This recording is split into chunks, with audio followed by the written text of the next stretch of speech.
if you like, the thematic bites that you get around the left-hand path. So Dark Lords kind of is kind of like pointing at Theosophy, where they have this idea of the Lords of the Dark Face, who are kind of like this.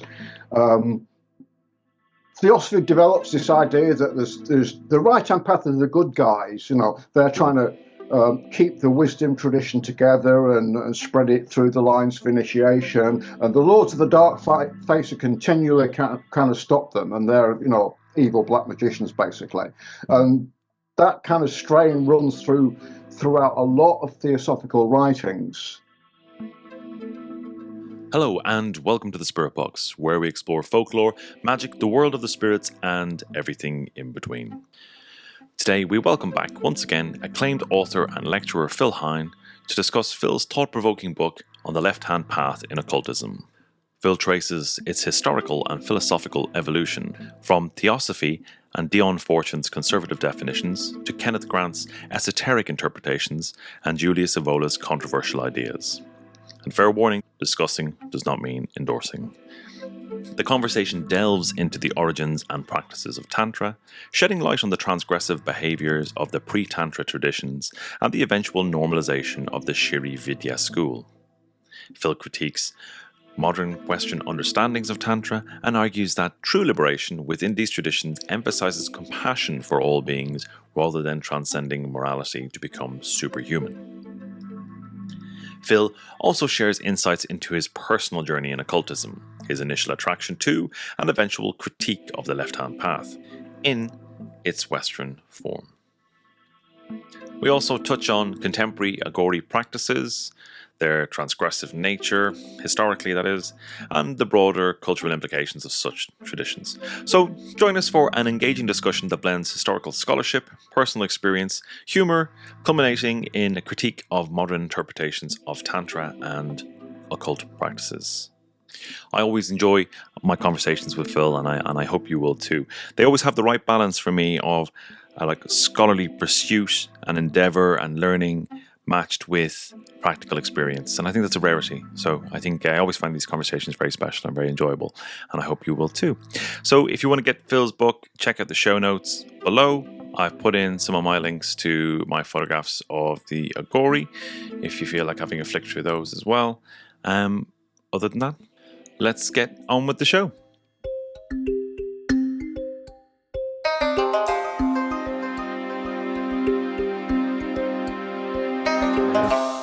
So, Phil Hine, you are most welcome back to the Spirit Box. Doesn't seem that long since we chatted before. I think it's been a year ago, and I have to say, kudos is due. You were the most streamed show of 2024. Was it 6 months ago or just under a year? It was about 6 months ago, and when I released the Chakra book earlier in the year. Yeah, that's right. Yeah, but yeah. The people loved it, Phil. The people loved it. Yeah, I think it's a good subject. Yeah, it's really interesting. And it's great to have you back today. It's a book in the same series, the Treadwell's lecture series, or different? Well, strictly speaking, Will's the Chakra book did come out of a series of lectures, but this new work, Querying the Left-Hand Path, it is basically 2 lectures I did at Treadwell's. Right. And I was kind of looking through my back catalogue whilst I was typesetting it and thinking, well, I've got a lot of lecture material that is just, you know, it's been done, it's sitting around, I might as well start repurposing it. So I'm going to go through my back catalogue of lectures, and hopefully there will be more lectures, and start putting them out as small books. Awesome. Well, I'm glad you did. It was a really interesting read. I'm at the stage now, Phil, when I read these in your voice. It's one of those things, which is cool. So can you tell us about the new book? Querying the Left-Hand Path. Yeah, it's basically 2 lectures that I did at Treadwell's bookshop earlier in the year. And I've wanted to do some lectures on the left-hand path for a while now. In fact, I started thinking about it about 3 or 4 years ago, but with one thing or another, I just never got round to it. And part of the impetus, I guess, is a very personal thing for me, because I identified as very strongly as being on the left-hand path for a number of years. And then I kind of started to question that and eventually moved away from it. So the first essay is very personal in a lot of ways. Yes, I am looking at the, if you like, the historical development of the concept through the writings of various people like Theosophists, Dion Fortune, Kenneth Grant, Julius Evola, but it's also a kind of like quite a personal account of my shift from thinking of myself as being on the left-hand path to getting really kind of like critical of that self-identification. And so the book is in two broad essays. And if we understand correctly, the first one kind of focusing on kind of maybe the Western perception, and then the second more kind of the Eastern, or primarily kind of Indian perception. So, well, the two things are linked really, because a lot of the ideas about the left-hand path sort of come from India, sort of come from from people's understanding of the tantric traditions. So that kind of kicks off with Orientalist scholars who first discovered the tantric traditions and this whole idea of the left and the right hand path. Then it moves, then the Theosophists got hold of that idea, and it's through the writings of, if you like, early Orientalist scholars and Theosophists that the whole idea moves into Western esotericism. But when I was looking at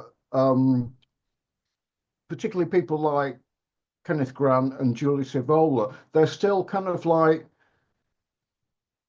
at least basing some of their ideas on what they understand the tantric traditions to be. And that's partly the reason why I did that essay, because I wanted to look at the tantric traditions in a very kind of like fast run through mode and say, well, look, you know, the Western esotericist understanding of these traditions is very poor, and mostly it's based on misunderstandings of what these traditions were about. So the second lecture is very much a kind of like skate through, looking at some of the earliest traditions to the later ones and how they change. And one of the things that you often get in Western occult kind of like ideas about the tantric left-hand path is, oh, they've gone beyond good and evil, they're sovereign individuals. And I wanted to show that that isn't the case at all. And I wanted to try and talk about how these traditions were hooked into wider communities. They had a relationship with, if you like, the state. And for some of them, you know, liberation is not about becoming some kind of superhuman person who's surpassed the limits of ordinary morality. For some of these so-called transgressive figures, liberation involves compassion for all beings. Yeah. You know, liberation is available to everybody, not just the elite few, which is very much the idea if you read a lot of, you know, exponents of the left-hand path. You know, this is an elite path for those who have transgressed normality and, you know, dropped ordinary morality and have gone beyond good and evil, blah, blah, blah. And I wanted to show that those are not really ideas that we find in the classical tantric traditions. Okay. So the first essay is called Dark Lords, Black Lodges, and Becoming a God. Yeah. Which is a fabulously evocative title, and really wanted to kind of dive into that, and you talk about kind of some of the like Blavatsky's thinking and that kind of stuff.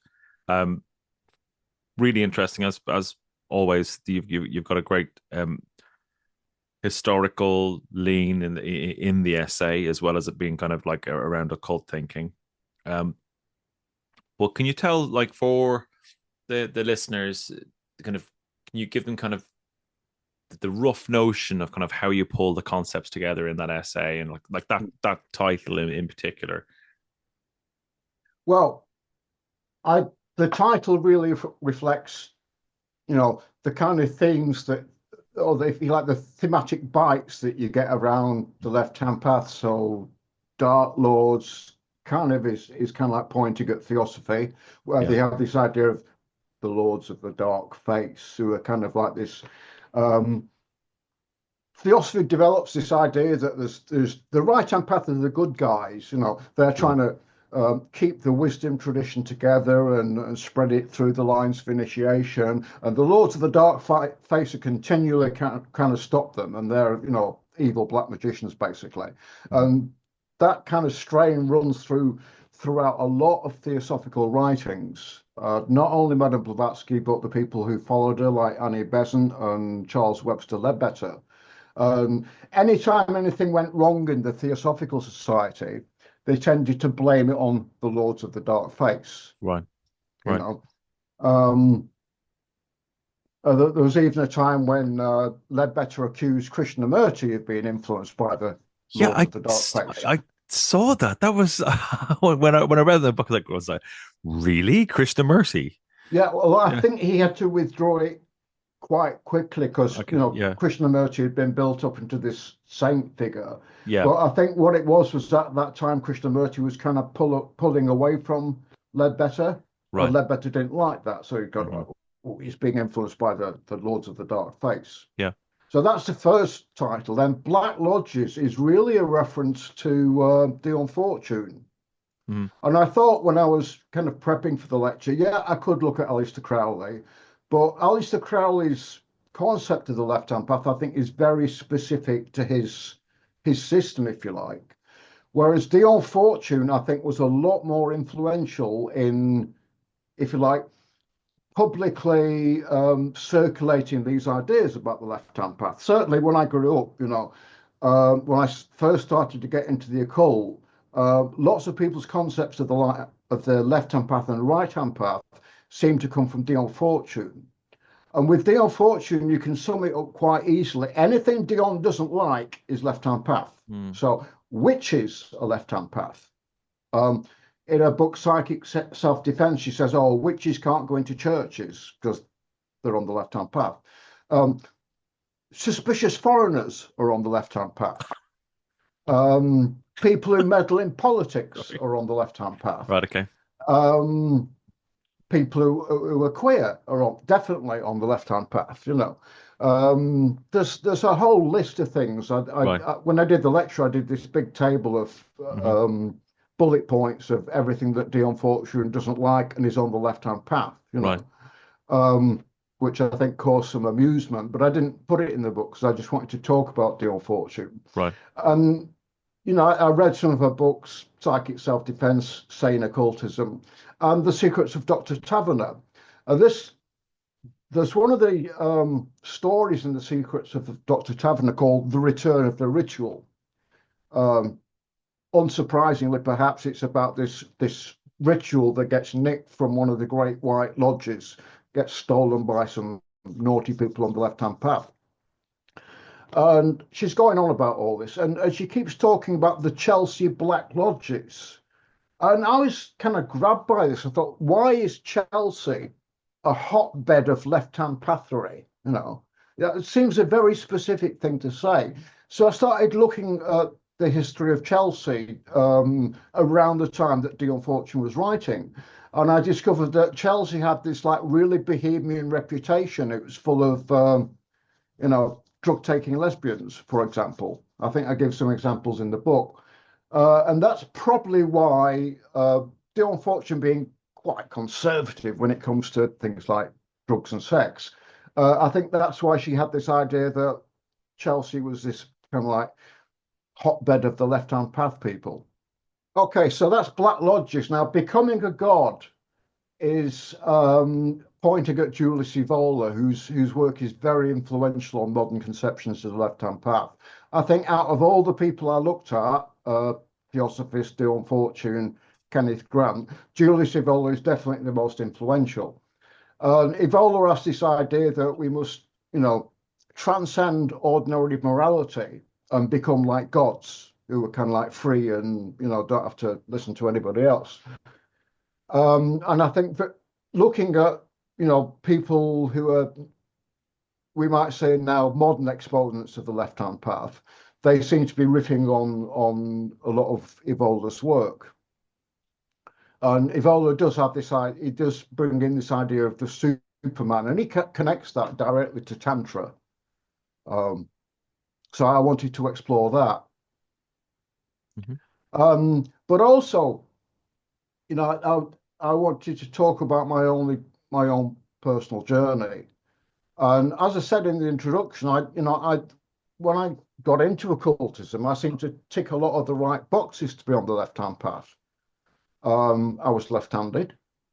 I was actually of that generation where being a left-handed kid was bad. Yeah. And it's when I was at school, they tried to force me to write right-handed. And I developed a speech impediment, so they kind of stopped. Right. So yeah, left-handed, not heterosexual, definitely a sign of being on the left-hand path according to lots of people. Right.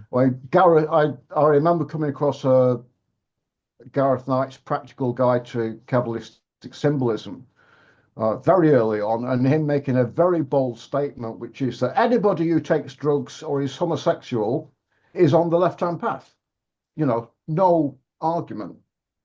And it's evil and it's black magic. And I was like really fucked off by that. Also, when I got into the occult, I was a bit of a rebel, and I like to wind people up and take the piss and generally upset people, and probably still do, in fact. And I think also I kind of like got into this idea of the left-hand path as a kind of rebellious persona. And I really, got into it, and it became a large part of my personality. And for a while, I kind of affected this kind of like flat, no emotional stance. I was very cold to people. People would tell me things that.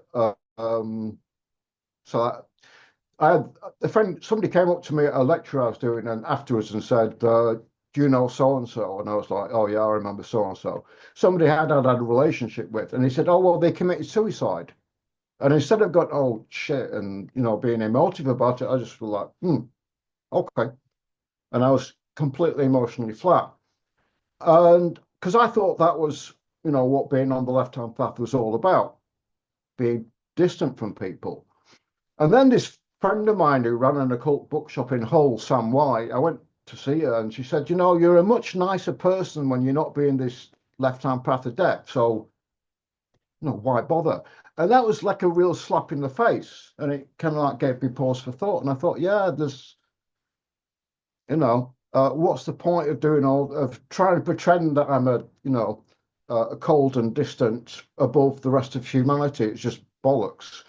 And after that point, I became increasingly critical of the whole idea. One of the examples I gave in this book is this guy I met who was styled himself as a left-hand path adept.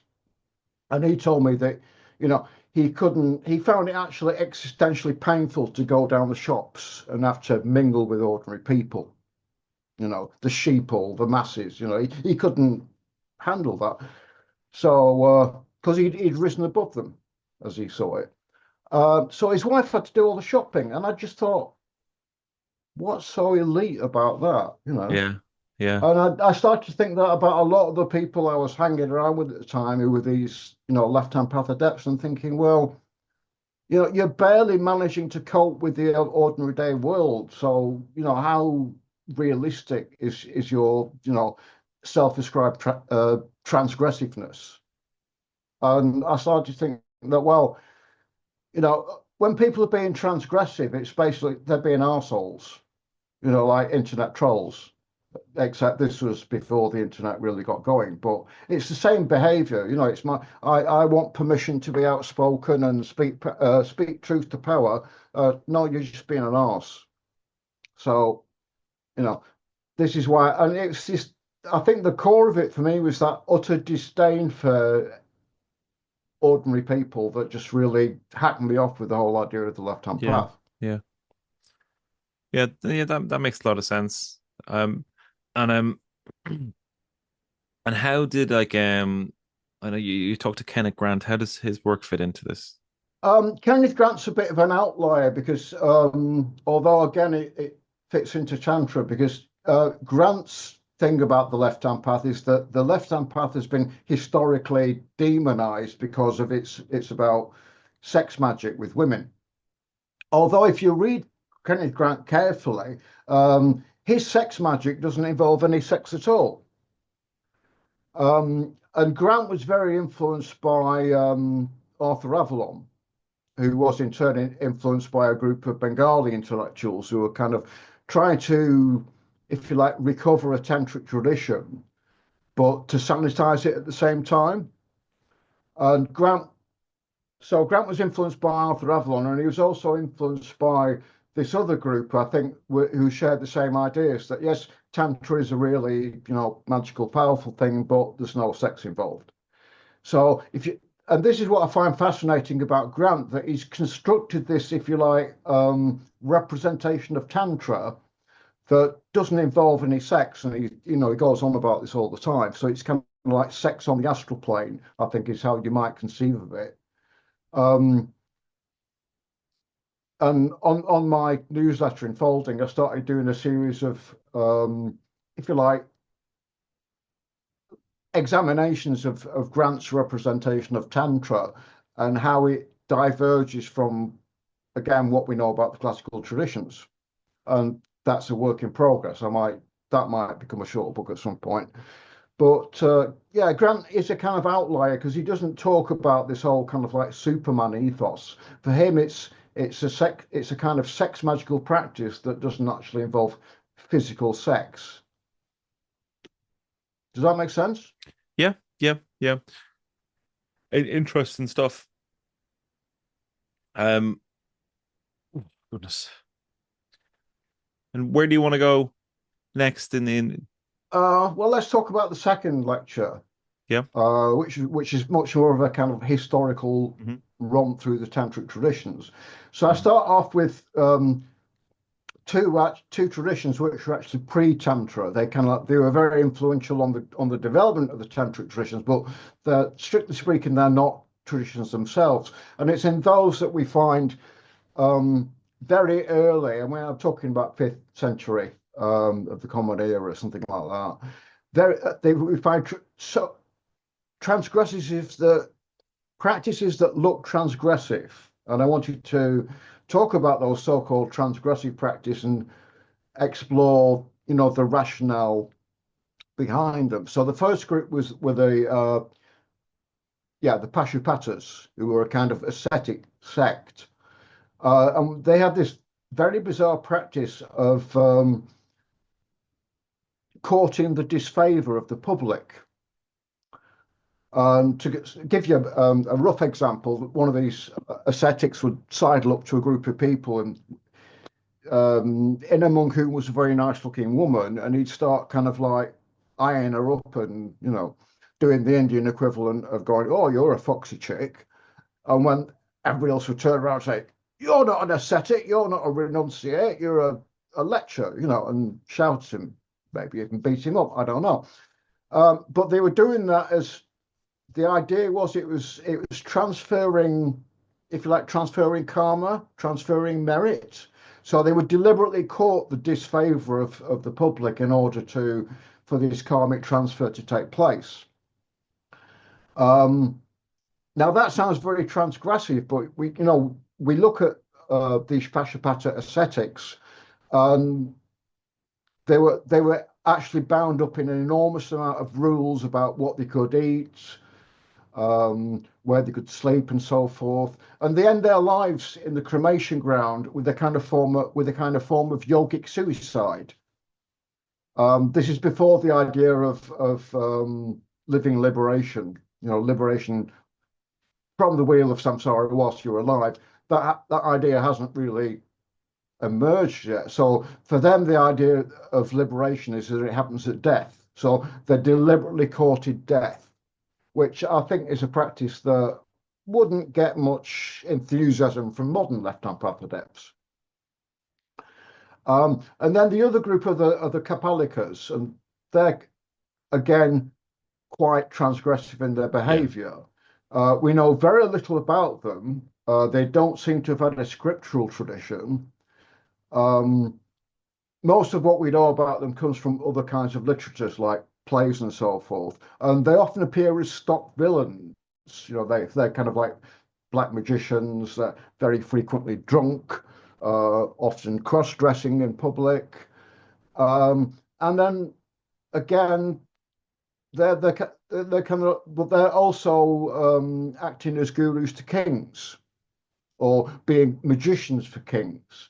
And again, this, I think, destabilizes that idea that the tantric adept is apart from society, because it's very clear from the historical records that they were. They did fulfill a function. People might have not liked them, they might have been afraid of them, but they were clearly embedded in society. And then what I do in the rest of the essay is look at various developments within the tantric traditions, and again talk about how they were embedded in the culture at the time and how the culture responded to them, not always favorably. There's an example I give in the lecture about this sect called the Nilembras, the blue clad. We know very little about them. They mentioned their main source about them is actually a play, I think from the 7th or 8th century. And all we know about these people is that they like to have group sex in public under a blanket. And they were kind of like a Dionysian or orgiastic group. And there's a few mentions of them in the historical record. There's one mention of a king who heard that a bunch of them were coming into his kingdom, so he had them all executed. And we know very little about this sect, but they do seem to have been around. And another thing I talk about is how traditions go from being, if you like, rooted in a transgressive ethos to being not transgressive. And the example I give there is the Śrīvidyā tradition. Now, Śrīvidyā has its roots in the Cowler stream, which, when Western left-hand path advocates talk about the Cowler traditions, they see them as being, super transgressive. So Śrīvidyā starts out roughly about 1,000 years ago as part of this Cowler stream of practices and ideas. And then over the next, say, 1,000 years, it develops to a point where it isn't.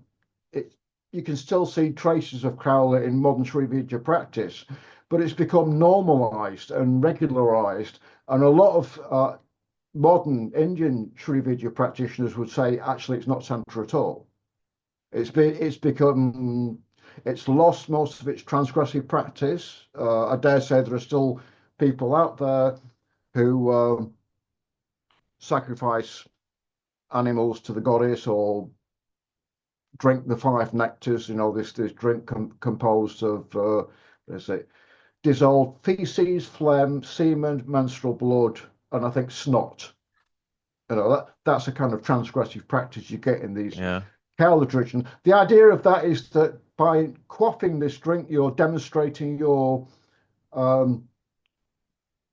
devotion to the idea of non-dual, of the non-dual, not being inhibited.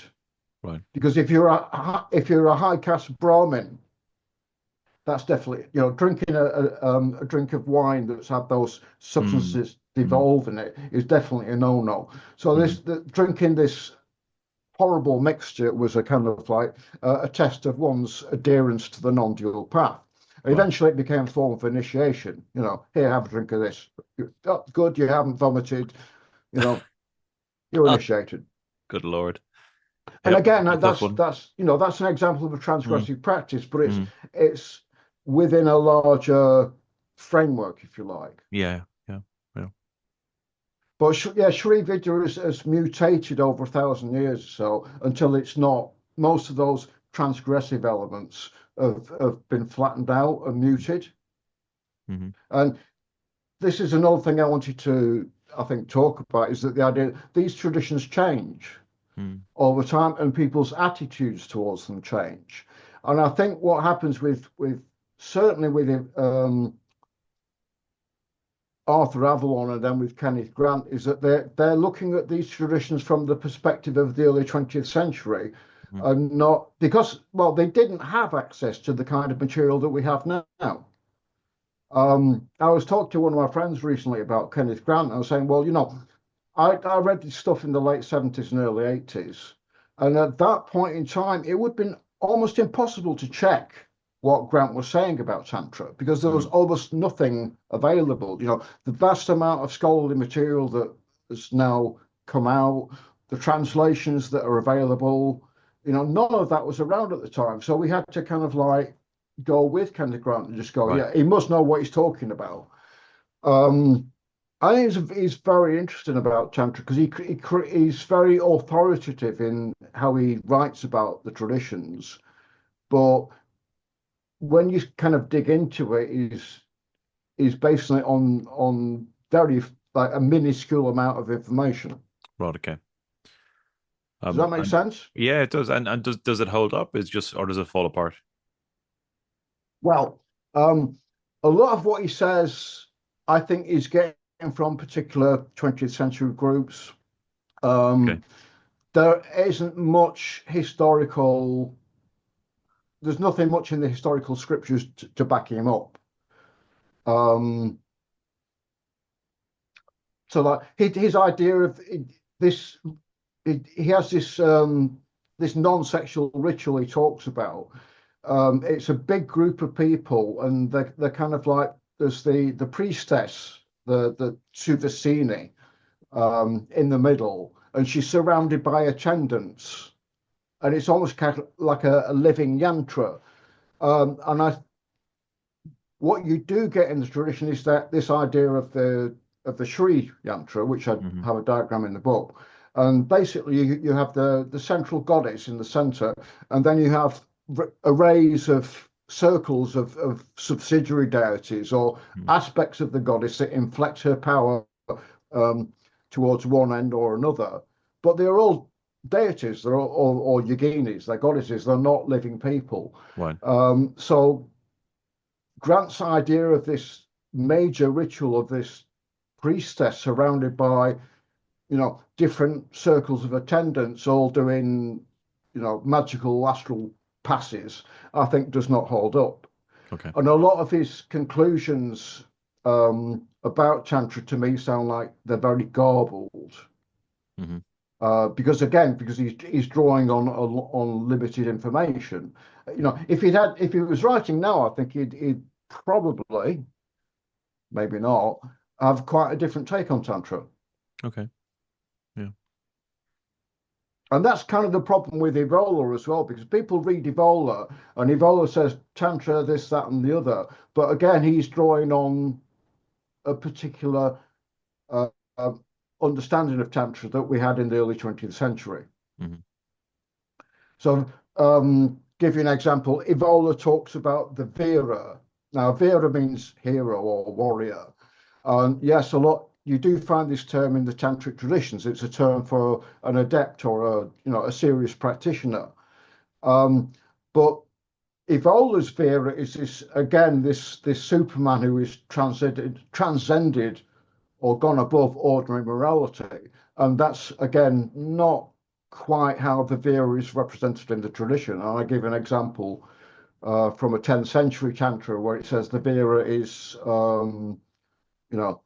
he's respectful of his guru. He has no greed. He has no negative emotions. You know, he's kind of like a serious practitioner, but not in the way that Evola talks about. Yeah, yeah. So I recall that's kind of it. And go on. Go ahead. No, go ahead. I was just saying. I recall that example you gave, and it seems to be kind of a far more humble and kind of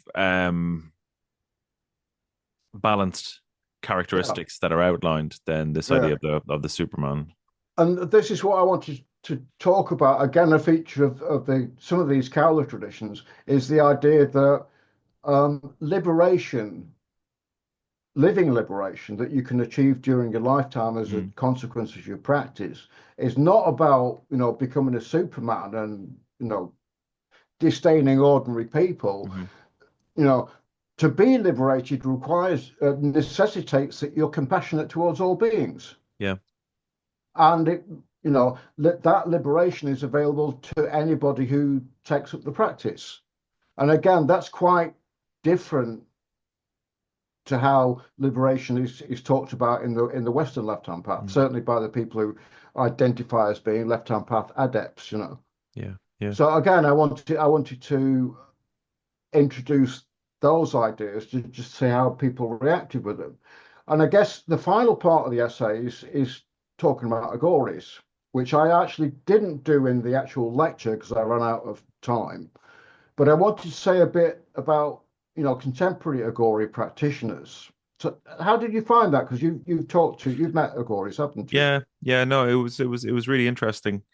And the kind of you know, I think I broadly agree with what you're talking about with the Aghoris, but specifically, you know, when specifically this idea of compassion for all living things.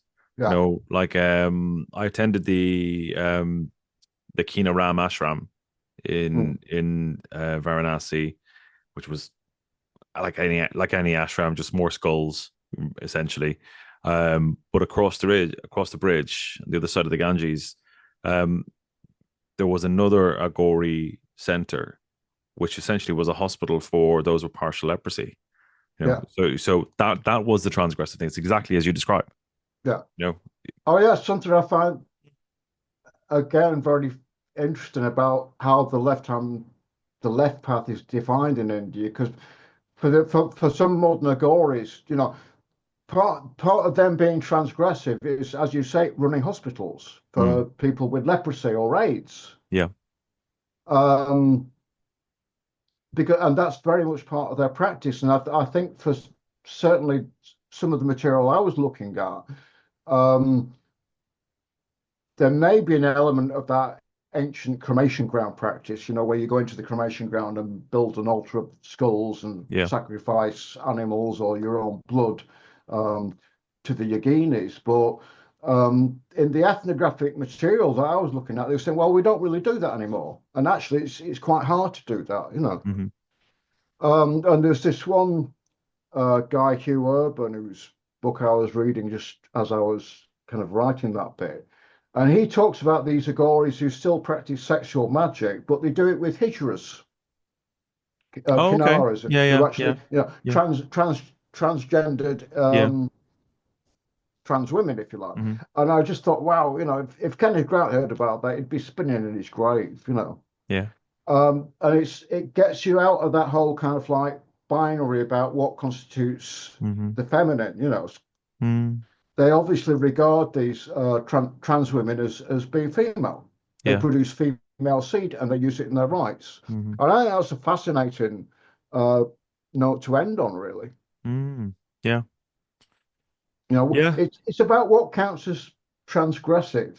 And something I said, I think, in the book is that, you know, there's a big description between being, oh, I'm transgressive as a kind of self-conscious thing, and society thinking you're transgressive just for existing, which we're seeing a lot of nowadays. You know, there are certain groups who are being almost you know, particularly trans women, who are being demonized out of existence, particularly in America, and I think a bit over here as well. Sure. And, you know, there's a big difference between being transgressive, being deemed to be transgressive and having to deal with all that shit, and being, oh, I'm transgressive because I've got a black pentacle on my leather jacket, and, you know, I read books by Julius Evola, and I'm really woo, and, you know, I made somebody cry on the internet. You know. Yeah, no, I think it's a timely, you know, a timely argument. It's, I think, a very useful context for people to take on board. Yeah, I just wanted to raise some issues, you know. Yeah. And the image, you know, I put some. When I was working on, when I do book design, I try and I usually use Facebook because I get, you know, feedback from various friends, and somebody at first I was going to use that Aghori image that you kindly let me reproduce in the book. That got a lot of likes, if you like, and a lot of positive comments. And then one of my friends, who's a cultural anthropologist, said, well, you could be read as reifying colonialist tropes about weird India. And I just thought, that's a really good point. I don't want to do that. So I then settled on that kind of like rainbow queer Baphomet, which was made for me. It was actually made as part of the Kickstarter by my Brazilian publishers. I think it's wonderful. And I just thought, that's exactly it, because I'd looked at a lot of books on the left-hand path in various bookshops over the years and on the internet. Baphomet is really popular, or upside-down pentagrams, or people who look, like they're completely mad, starry-eyed. I am on the left-hand path, buy my book, kind of thing. Or yantras, and I didn't want to do a yantra, certainly. Yeah. So I thought this, that rainbow plushy Baphomet is ideal, because it's a Baphomet image, but it's kind of like it's a good play on what you're talking about. Whole, Baphomet is really transgressive sort of thing. Yeah, I like it. Baphomichismo kind of thing. I refer to it in a different essay. No, I like it. I think you made the right decision. That's really what the book is about. I'm, questioning, looking at the historical development of the left-hand path in the West and in India, and raising some awkward questions. Yeah, I like it. That's really it, It is. I find that whole point of like the most transgressive thing that these sects have settled on is these acts of pronounced charity, fabulous. Like and equally, having read the book, I think you made the absolutely right decision on the cover as well. It makes complete sense and marries it well. Okay, I'm glad you enjoyed it. Yeah, really did. Yeah. Really did. There will be more. Fabulous. Now, it does. It reminds me of my my time wandering after the Aghori in Varanasi. Have you any plans to get over there? Not at the moment. I did want to do some globe trotting a couple of years ago, but it just never came about. So hopefully at some point, I'd like to, but we'll just have to see what happens. Yeah. I think I can envision you having some interesting conversations with some of the sadhus. I think you'll enjoy it. I've talked to some sadhus on the internet, and again, that's an interesting thing. You get, talking to sadhus on Zoom on the internet.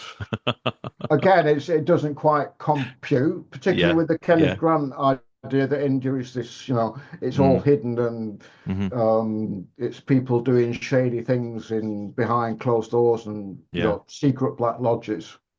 I think I tell this story in the book about this. I was at a party. This is many years ago. I think it was in Leeds or Hull, and this guy started going on about he was having a big astral battle with the Black Lodge, who were out there trying to, stop him from doing his whatever he was doing. I don't know. And he said, and how do you deal with the Black Lodges? And I said, well, I just send Tracy round, who's this woman who come with me, and she was like covered in. She borrowed a lot of my goth gear, and she had like fingerless leather gloves and a lot of like spiky belts and things, and she just went and cracked her knuckles. As she goes around and breaks their fingers. He was like, "Ooh!" Went to the toilet, I think, very quickly after that. It's just, this whole. It's time and time again I've encountered this idea that we must fight the Black Lodges on the astral plane, and it's. A lot of it is just self-serving bollocks, I think. Yeah, that makes sense. I kind of the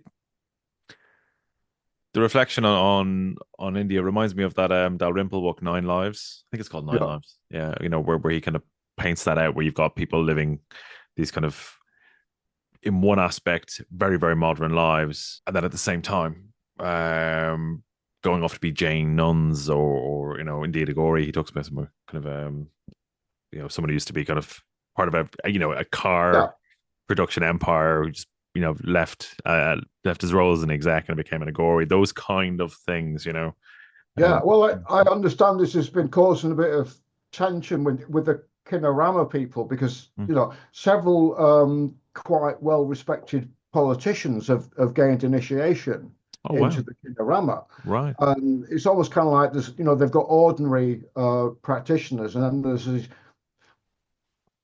highfalutin politicians and businessmen who get initiated. Now, I think there's been some tension about it in the ashram. Yeah, I can imagine. But and again, it kind of like destabilizes that whole idea that if you're a transgressive adept, you have to be away from society. Mm-hmm. And I think there's, it's very interesting to see those barriers between, if you like, the personal and the social collapsing. Mm-hmm. Mm-hmm. And again, this is a thing I wanted to just mention briefly in the book, is that this whole idea of being a sovereign individual or being a transgressive individual, that's pretty much normal nowadays. This is when I was advertising the lectures, I found that I got this screenshot of a Burger King ad, and it just said, it was a very famous one with Ben Affleck in it, I think, and the caption was, "Sometimes you have to break the rules." And this is, we become individuals through, buying stuff and align ourselves to things. But, this idea that it is a great effort of will to become a sovereign individual, I just think it's nonsense, because that's what society tells us to be anyway, Yeah, it's true. Yeah, kind of that atomized type of culture. Yeah.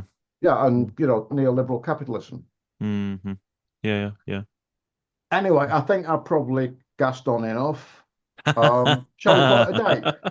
I think so. I think before we wrap up, is there, anything you want to tell the people about what you've got this book? Where can they get it? They can where get they it keep on up with you? Amazon. I've done it as a print book and an ebook. Yep. I think the print book is $6.99. The ebook is $3.99. So it's a lot cheaper.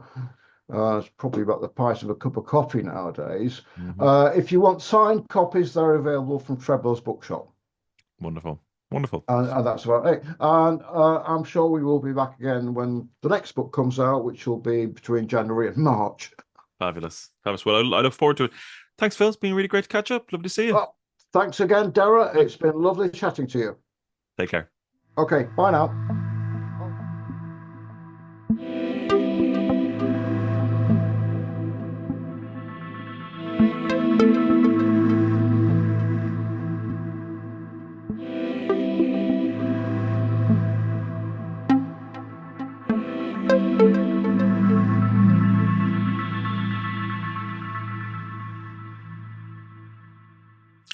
Thank you, Phil. I hope you all enjoyed that. I'll leave it there. You've been listening to The Spirit Box. I'm Dara Mason. Take care and talk soon.